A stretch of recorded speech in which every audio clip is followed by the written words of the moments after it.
Hi and welcome back to another video of JPlay. I am Marcus, and as you can see today I'm starting my playthrough of Tiny Epic Dungeons, which should be the latest installment of the Tiny Epic series. I played really quite a few of those before. That's the first one I own myself in this case, and what's more of an insta buy while I was visiting my friendly local game store the other day, and I played it a couple of times. I failed miserably in all of those. I always played two-player games or simulated two-player games, and it really seemed incredibly difficult. And also another disclaimer here, yes, you are used to that anyway, but I'm relatively certain I will do rule scoofs. Even with a FAQ out with a lot of threads on the Geek, there are still some things where I'm not 100% sure. And again, this tiny game has a lot of moving parts in the end. So again, bear with me, and that's also the reason why I'm not 100% sure if I will be doing a full video today or if I will have to, distribute it over a series of videos. Let's see how things go. This game could be over after, I don't know, exploring 5 rooms or so. And then, yeah, I may need to restart anyway. But I think with that being said, let's quickly introduce our heroes, completely random, by the way. So the first one is Win Kaleas. I think this would be one of the expansion characters. I'm not playing with the Dungeon Stories expansion, that is, but I have the heroes in there. The only thing I did add was the potions and parrots, which I believe comes with a deluxeified version or so, or the extended version of the base game. But apart from that, it's relatively base game, I would think. And yeah, we have the Elf Ranger here, comes with some abilities here like the stealth, which was definitely one of the questions I'm still not 100% sure about, but I really hope I will play it correctly. Then we have Sir Gamelin, Guardian of the Order. Where did I see Gamelin before? Yes, of course, that's the publisher in this case.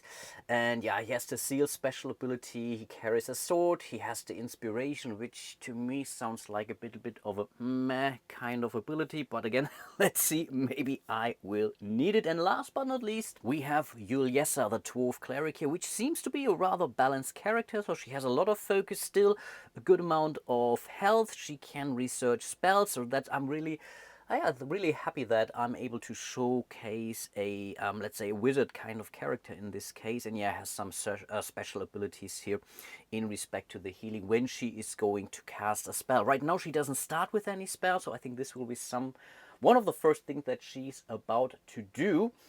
And yeah, ultimately, we are trying to find the lair of the boss. Right now, we don't know who the boss actually is. The base game alone comes with 7 or 8 of those.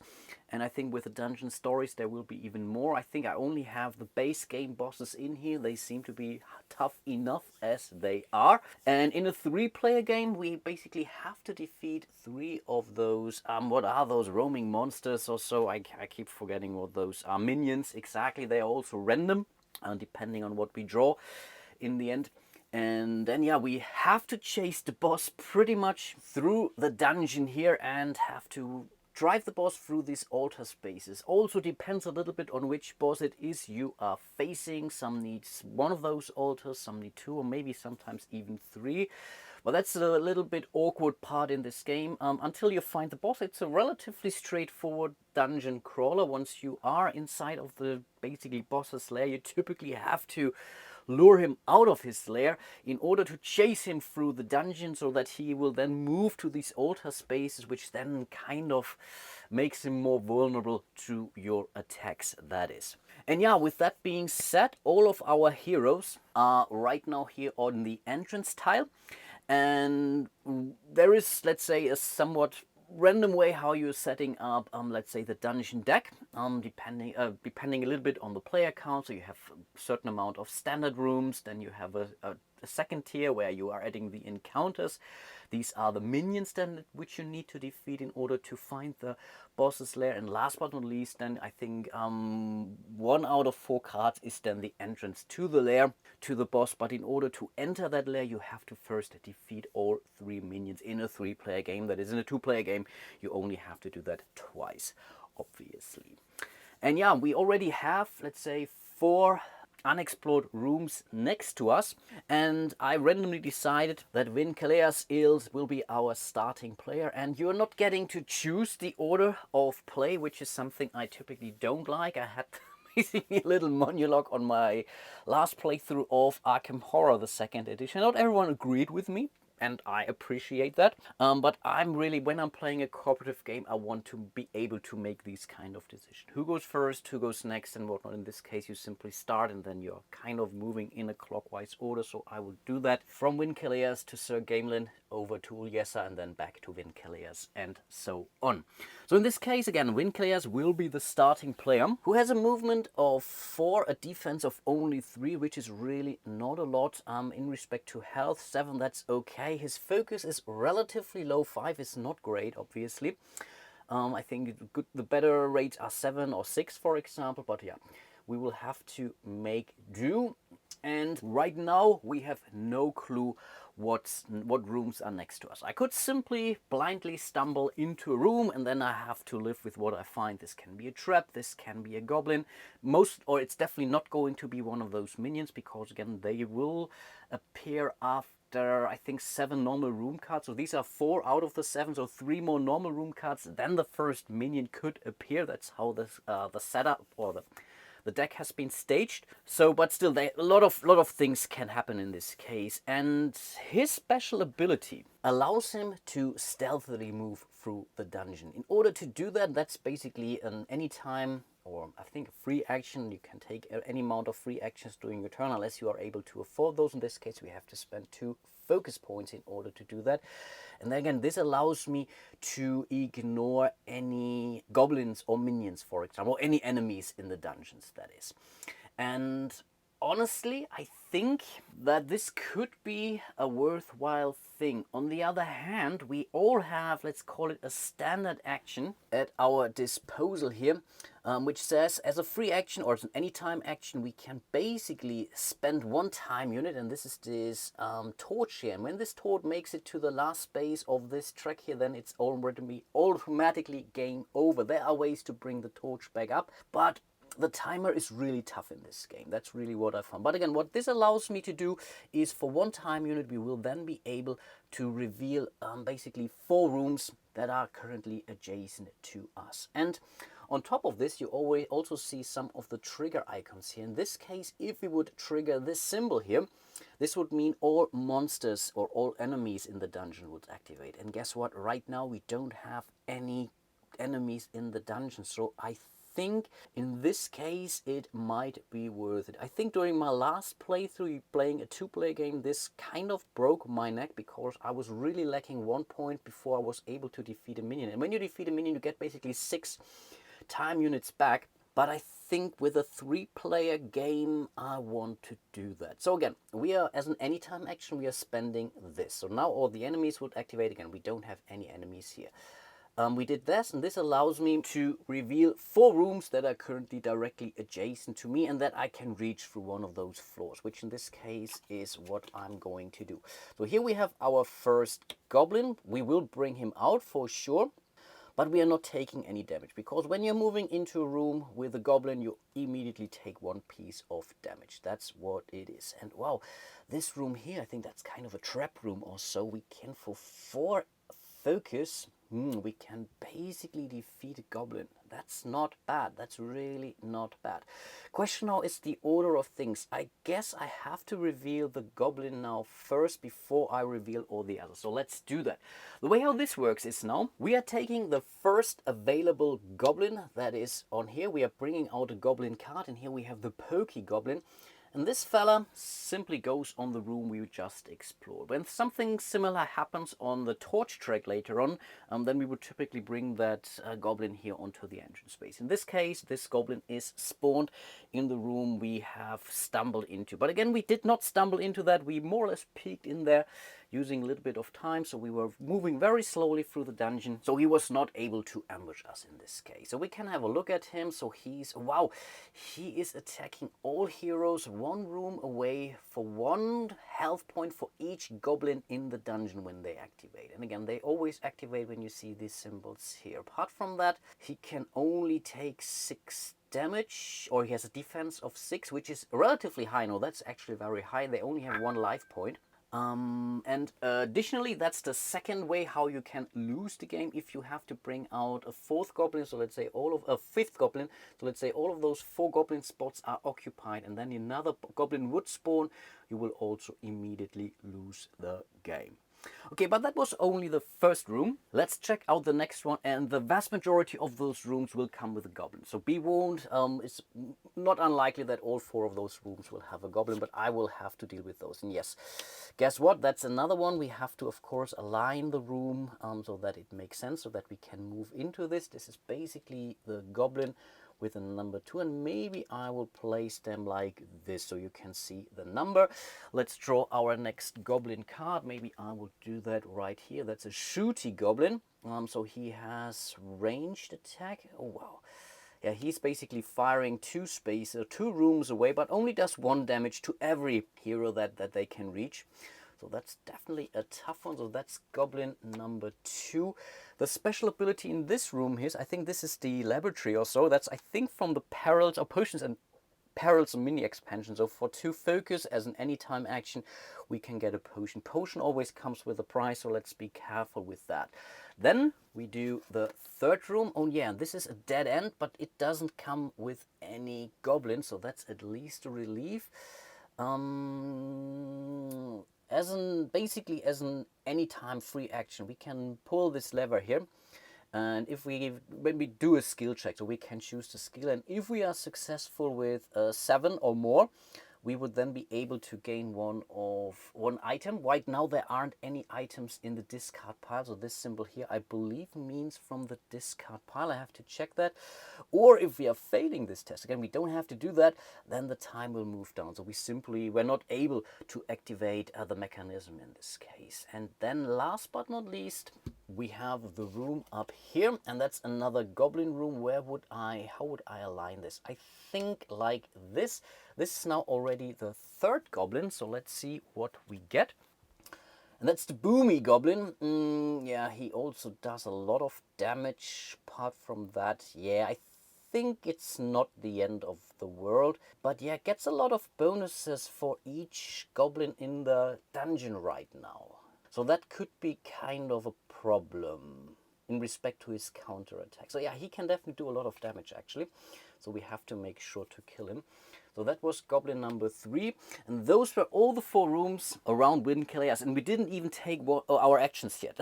So that was simply the freebie action coming from the basically the torch track, which again we can do. And again, we could then move in here, for example, and trigger that piece again. So that's totally allowed. But let's be careful now. I think from now on we can continue to move. And again, Wind-Keleas does have the capability to move stealthily through the dungeon. So he could try to find the way. Really, it's all about timing. You have to find the minions relatively fast, and I think we have other heroes who could then try to take out those goblins. And the next room could still hold a goblin. Don't get me wrong. It's not without danger actually. On the other hand, we could stay here and use our bow, which is definitely the stronger weapon we currently have, right?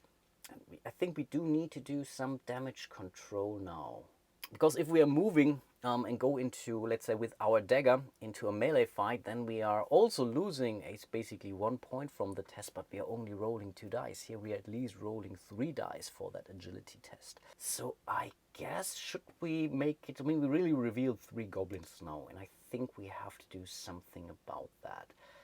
And I guess he's going to attack the Boomy Goblin, which is goblin number 3 in this case, to the north of the dungeon. Okay, the only problem I see, if we are not successful now, this fella does an awful lot of, let's call it, counterattack. Again, if you kill the goblin, they are not able to hit you back. That's at least a relief. The minions, I think they have more life points. That's more tricky. Though those are really mainly canned for the villain in this case, or for the boss in the dungeon. But again, I think because this is only a defense of 4, we need to basically come up with 5 points in order to defeat him. And he gives us an item or a spell.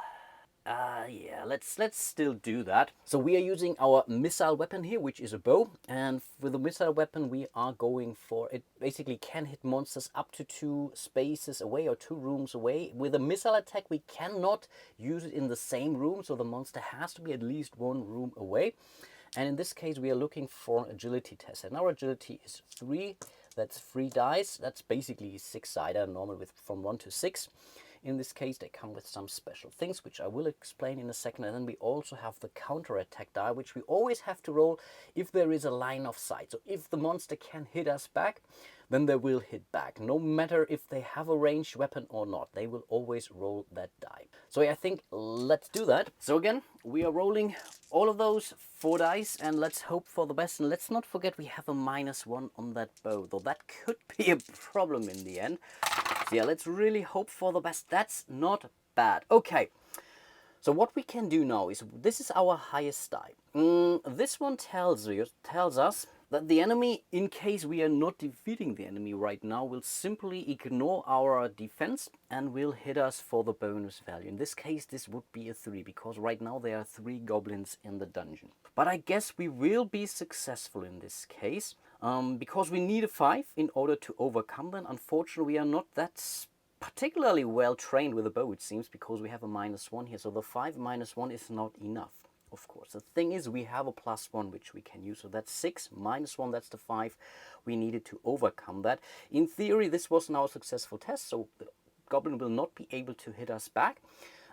Unfortunately, we are not getting any bonuses here. So if that would have been, for example, a 3, we would have been able to use the die here to gain a focus back. Right now, our focus is fully maxed anyway, so I think that's also not the end of the world. In this case, it was more important to defeat that goblin. So this guy is no more, goes back to the torch mat, it seems. And then, yeah, we get to choose one of those rewards, and that's either a spell or an item. And I think in this case, let's go for the item, right?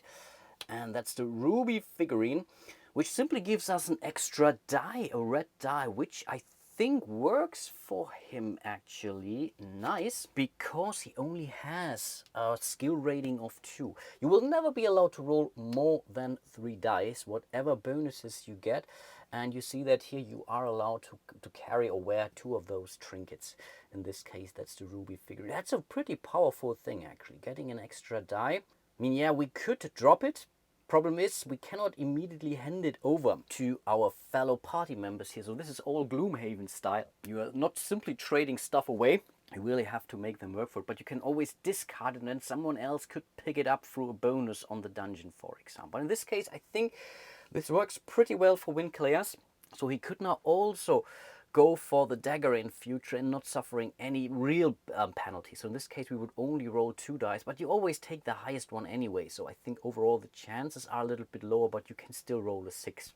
And yeah, that was pretty cool. So this goblin is no more. And now, because we can still move, we didn't move yet, we can take those actions basically in any order, and none of those are mandatory. But as soon as you are moving and ending your, let's say, movement in a monster space, you have to stop, and then you have to go through your action. The thing now is, I basically did my heroic action already. You also only get to do 1 heroic action during your turn, and one of those was simply to attack. But still, I think moving through the dungeon, we can still explore, and maybe we even want to move stealthily just to see what fate has in stock for us.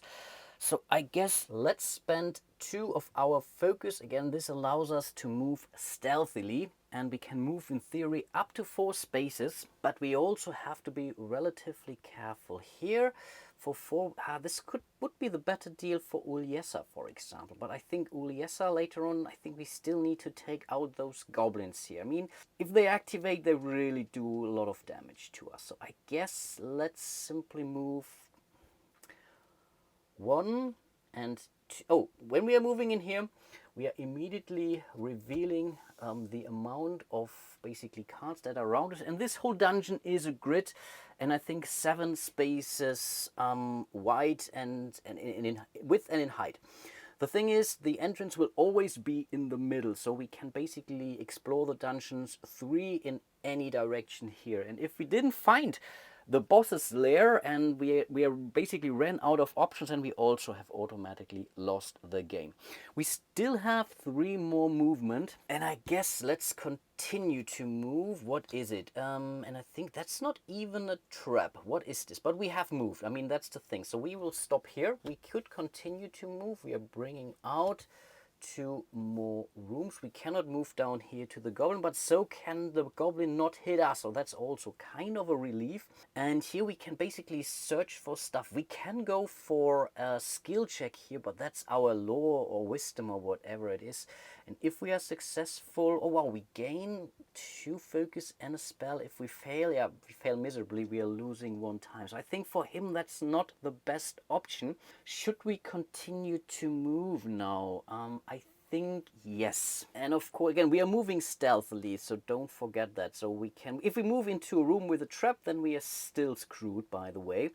I think we can still move 1 more over here. I think 1 more here. So I think let's explore this side of the map. So we are continuing to move. So we are now here. And I think that's now again the 3rd goblin. We are not getting hit because again we are moving stealthily. We have to bring out our next goblin friend. That's a stabby goblin. I think we didn't. I think we had them all now. I think most of them are really duplicates in the deck, if I recall that correctly. But of course it is a problem, and I think 1, 2, 3. I could continue to move. In theory, I could even move out of this because if this guy will activate, we are getting hit. But we are getting hit. No, he does. Okay, let's bring out. I think that's the last room in this. Let's call it column here for still. I still think I'm not feeling it. Let's move over here because then we could use our bow with our next action. Yes. 1, 2, 3, 4. We hit a goblin here. We have found some rooms. I think overall this was a pretty successful turn for Winkeleas, and I really promise you as of the next hero things will start to speed up. Now I really had to explain some of the stuff, but you're already, I think, 60% through the game in respect to what you saw. A skill check, you saw a fight, for example, you saw some movement, how these goblins activate. I think that was already a lot of things. And that's the end of Winkeleas' turn. The last thing to do at the end of every hero's turn, we are moving the torch 1 space further. With the next space, you see that here we are bringing out a goblin into the entrance hall. Right now that's the 4th one. That is still, let's call it okay.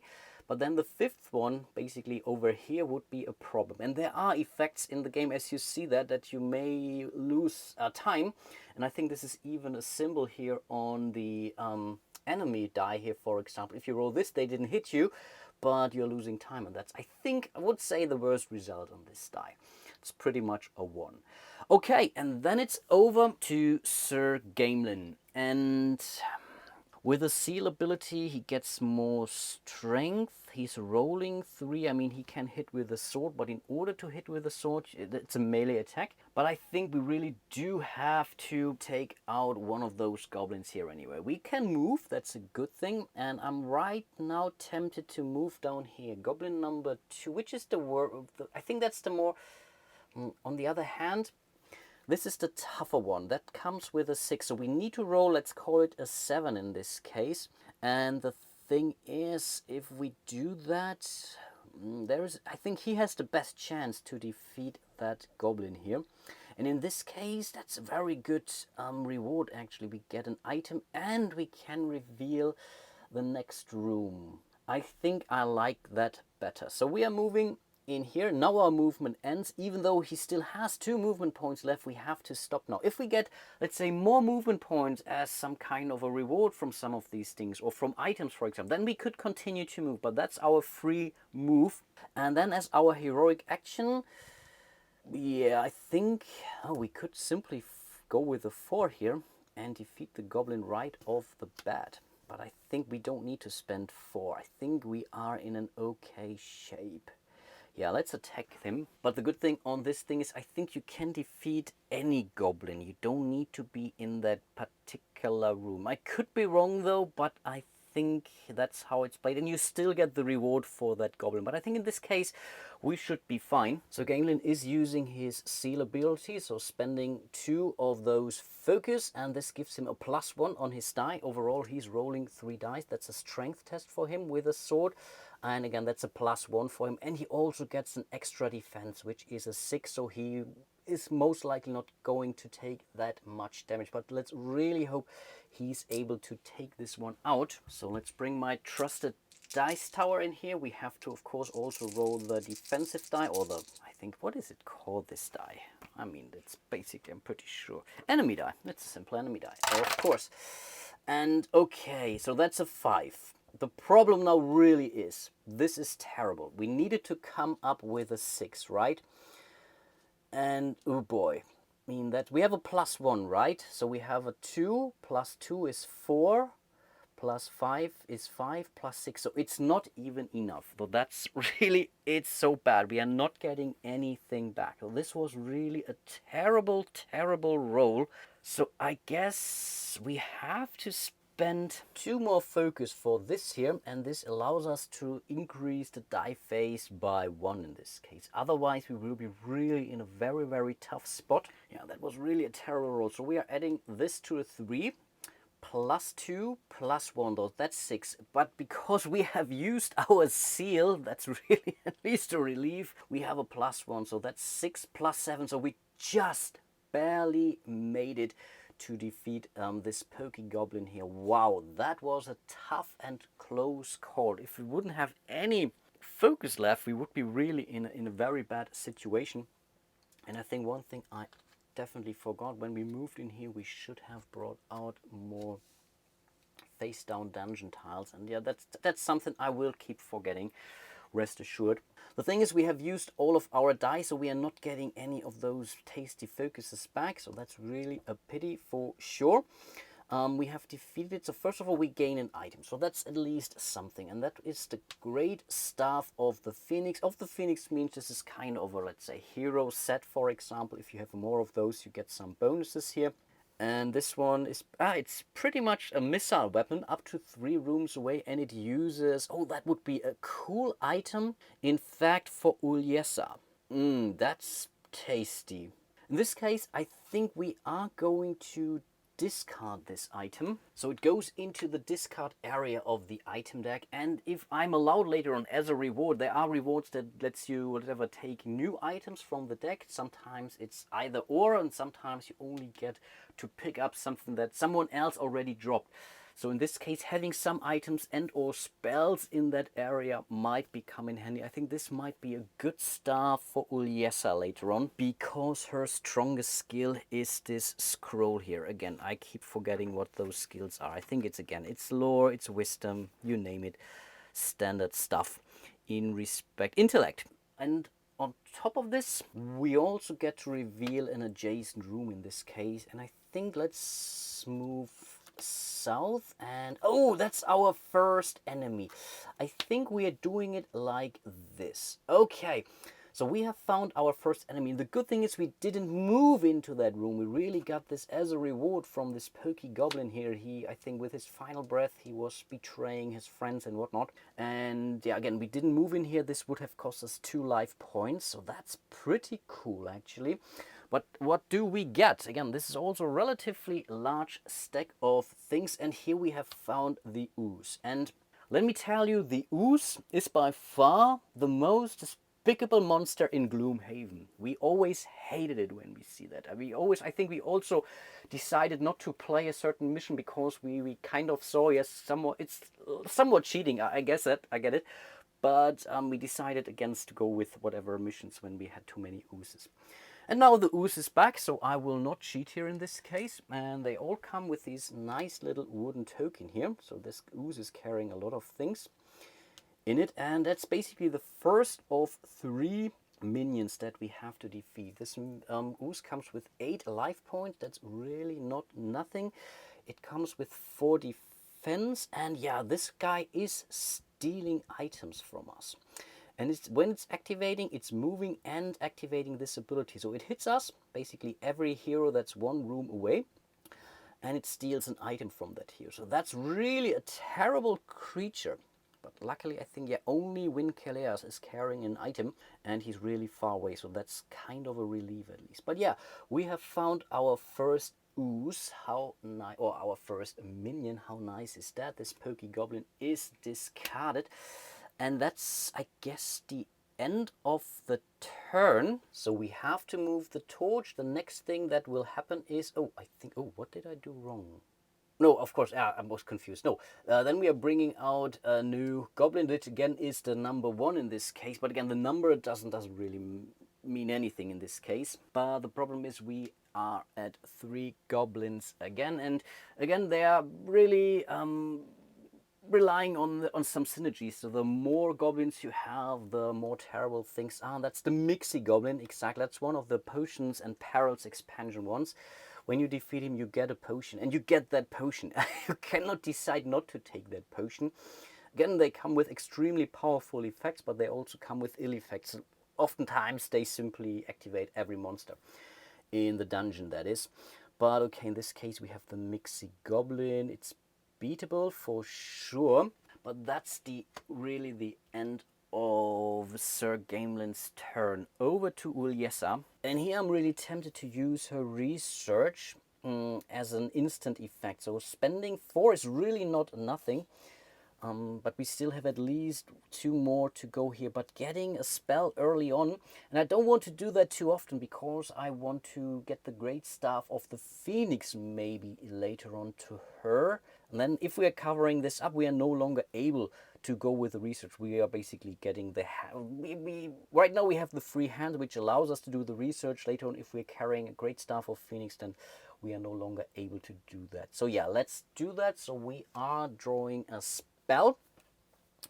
And in this case, we have the invisibility, which we can use as choose the skill we are drawing. We would go for the intellect one here, and if we're rolling 5 or more, we would then spend 2 focus, and then we can get an extra movement on top of things, and can ignore monsters doing our movement, and we get an extra action.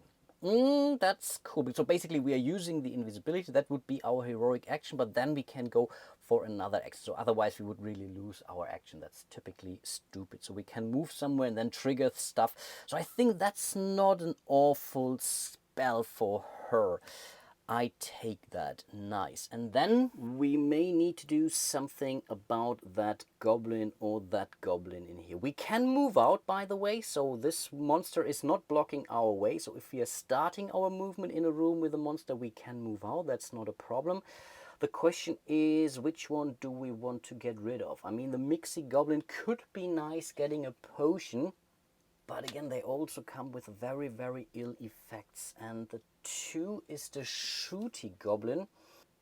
That's an item, or would give us +5 energy back, or focus back, when we defeat the Shooty Goblin. And I think, and I want to explore further. Maybe we need to find 2 more of those encounter spaces. Yeah, let's do that. Let's move out of this room here. Into the Shooty Goblin. Again, this only happens when you are first revealing the room. So this goblin is no longer able to ambush us, for sure. And I think then with our heroic action, we are going to attack this fella here. And of course, Uliessa is using her trusted hammer in this case. We are using... oh, that's only a 2 though. That's a bummer. But still, I think we have to do that. We have to get rid of those goblins. Otherwise, we are toast. We still have at least 1 more +1 here. We have the focus for that. And being defeated in this game is not necessarily the end of the world. But yeah, let's not go for it. I mean, the only thing that, only quote-unquote, happens is that you would then basically miss out your next turn. You simply have to rest. But by then, you can basically get hit again. And that's truly terrible. So yeah, let's fight that goblin with only 2 dice, and we need to roll a 6 basically. Yeah, we only have 1 die, but we had 1 +1. Oh, that's really risky actually. But the other goblin also had a 5, so pretty much the same thing, right? Yeah, there's really... I think we have to do that. I think we have to take the... I think she might not die. But okay, I think... 5. This was the 4 or 3. I think it was a 4, but it doesn't matter. In the end, the 5 is not enough, as we already know in this case. I think it was it a 3 or a 4? Does it matter in the end? No, I think it's the same. It doesn't matter, doesn't matter. I had the feeling I flipped it over, but the 5 was for sure, which is not enough. So in this case, we do have to spend 2 more focus to use this anytime ability to increase this die to a 6. It's a heart, but we cannot use this special ability because we were using that die in this case. The thing is, we still get to use this die. This is enough to kill the shooty goblin nice. And for this, we simply get 1 focus back. So we are back at 2, which is good, which allows us to increase a die later on. And we can still, no, we cannot research.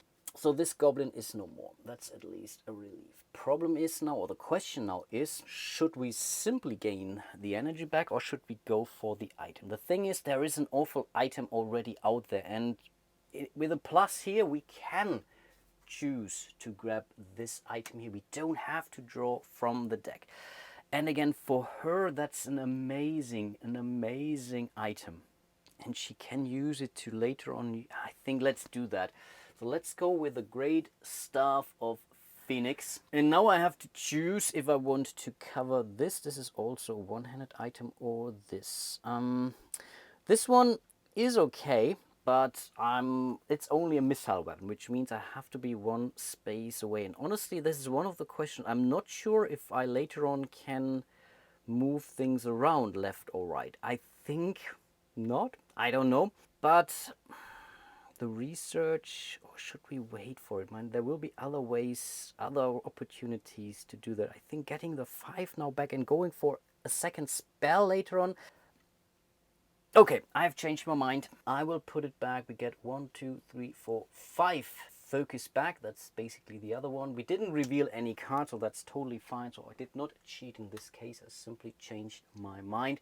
But the shooty goblin is no more. And one thing, of course, I did forget was to bring out another dungeon tile face down. So we don't know what it is because we didn't move in there. And this was pretty much an entire round. Of course, the last thing to do during Ulyesa's activation is to move the torch. And in this case, this means all the enemies in the dungeon will activate. And honestly, I have to check if I start with goblins or if I start with the minions, and it seems we are starting with the goblins. So we are starting with, we are starting with goblin number 1, which is the Mixie Goblin. So it moves and then it hits all heroes that are 2 spaces away for 1, basically for 2, because there are 2 goblins in the dungeon. So let's see. And yeah, of course, this is all. The goblin does not need to move. It only moves if it cannot reach any heroes with the activation. But again, any hero that are 2 spaces away. They need to be reachable through floors. But in this case, it's not a problem. 1, 2, 1, 1, 2, or 1 in this case.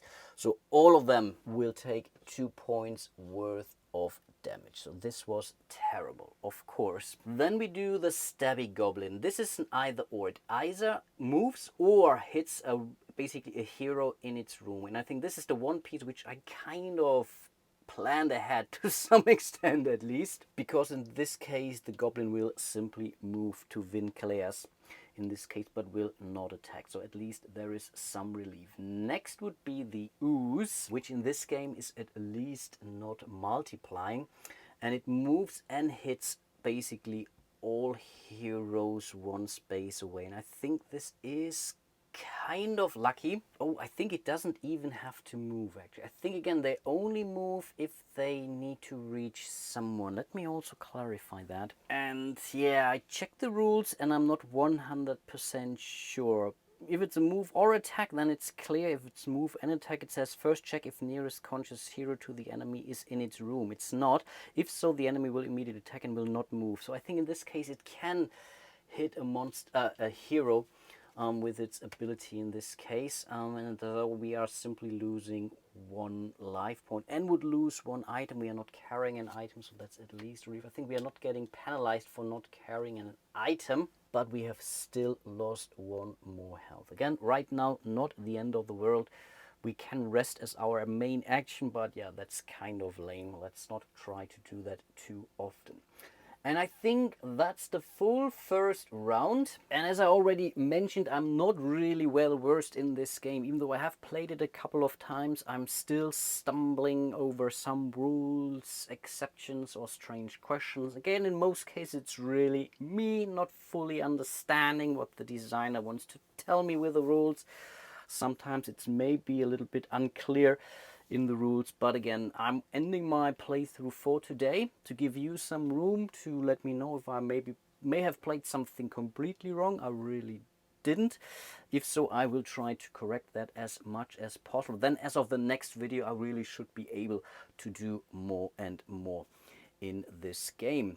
Anyway, huge shout out to all of my patrons and channel members out there. Really do appreciate all your support. So if you want to support my little channel, you'll find a link to my Patreon. You can join me here on YouTube. You can say thanks under this video.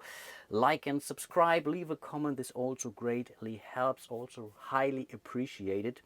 And yeah, hope to see you soon in one of my other videos. Maybe episode 2 of Tiny Epic Dungeons. And yeah, until then, bye bye.